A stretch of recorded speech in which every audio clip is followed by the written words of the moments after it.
नमस्कार, मी प्रमिला साबरे. तर संक्रांत जवळ आलेली आहे, तर संक्रांत भोगीची भाजी मी आज तुम्हाला कशी बनवायची ती दाखवते. तर इथे मी ही चिलाची भाजी म्हणजेच आमटीची भाजी घेतली आहे. जेवढं आपल्याला संक्रांतीला वाण लागतो तेवढं सगळं साहित्य मी ह्यात घेतलेलं आहे. इथे 2 गाजरं घेतली, ती 2 वांगी, थोडासा लसूण, हिरवी मिरची फोडणीसाठी घेतलेली आहे. इथे बघा, ही घेवड्याची शेंग आहे. ही नीट करून आपल्याला घ्यायची आहे. फक्त मी अगोदर घेतलेलं साहित्य दाखवते.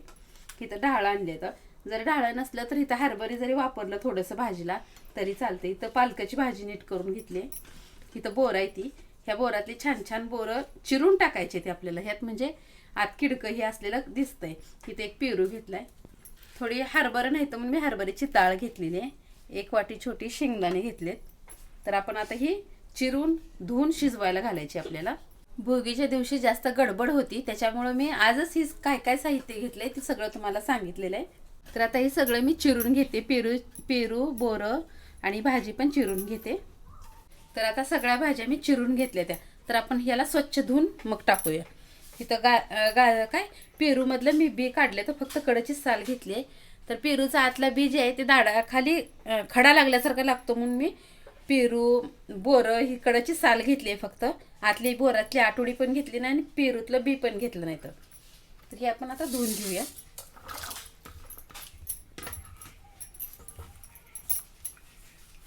आता ही धुवून मी कुकरमध्ये ठेवणार आहे. कुकरमध्ये थोडंसं पाणी ओतलेलं आहे, त्या पाण्यामध्येच धुवून टाकणार आहे. शेंगा आणि हे ढाळं ह्याला धुत नाही मी, याला तेवढं तसंच टाकते. बाकीच्या सगळ्या भाज्या मी धुवून घेते. तर आता ही 2 पाण्यानं स्वच्छ धुवून घेणार आहे. तर बघा, ही छान असं 2 पाण्यानं धुतली, का तर भाजीला माती असते म्हणून 2 पाण्यानं स्वच्छ धुवून घेतलेले. पाणी पूर्ण नितळून घेते आणि इकडं कुकरमध्ये टाकते.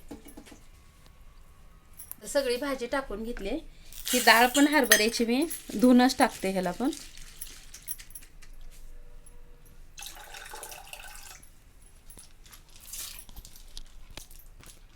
तर मी त्यात डाळ टाकून घेतले आणि आता एक टमाटर टाकून घेते.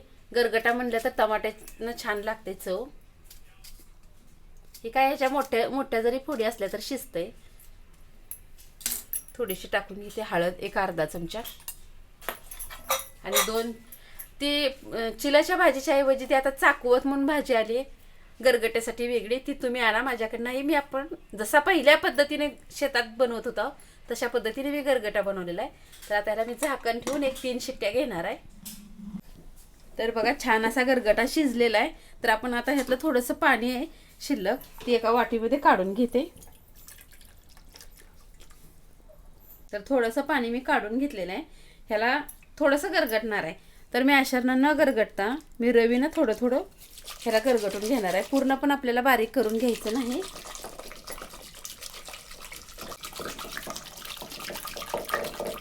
तर बघा, छान अशी भाजी मी गरगटून घेतलेली आहे. जे आपण भाजीचं पाणी अगोदर काढलेलं ती न फेकून देता ह्यातच आपल्याला ओतून घ्यायचं आहे. तर मग आपण आता ह्याला फोडणी देऊया. तर इथे हिरवी मिरची आणि लसूण मी बारीक करून घेतलेलं आहे. गॅसवर फोडणीसाठी मी कढई ठेवलेली आहे. फोडणीसाठी मी तेल ओतून घेते. तेल आपल्याला कडकडीत तापू द्यायचं अगोदर. आणि असं तेल तापलेलं आहे. फोडणीला टाकून घेतली मोहरी, जिरी. आता इथे हिरवी मिरची आणि लसूण बारीक केलेला टाकून घेते.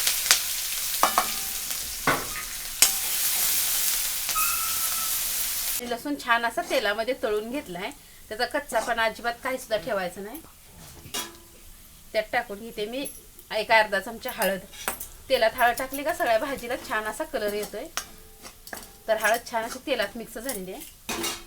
तर गरगटून घेतलेली भाजी मी आता ह्यात ओतून घेते. तर ह्यात टाकते मी चवीनुसार मीठ. थोडंसं शेंगाचं कूट घेतले. तुम्हाला शेंगाचं कूट गरगट्यात जर आवडत असेल तर टाका, नाही टाकलं तरी सुद्धा चालतंय. तर आता छान असं मी मिक्स करून घेतले. आपल्याला खळाखळा रटारटा गरगटा चांगला शिजवून घ्यायचा आहे. तर बघा, छानपैकी मस्तपैकी गरगटा शिजलेला आहे. मस्तपैकी उकळी आलेली आहे. तर तुम्हाला ह्याच्यापेक्षा जरी घट्ट गरगटा करायचा असेल तर काय सुद्धा पाणी ओतू नका, थोडं सुद्धा.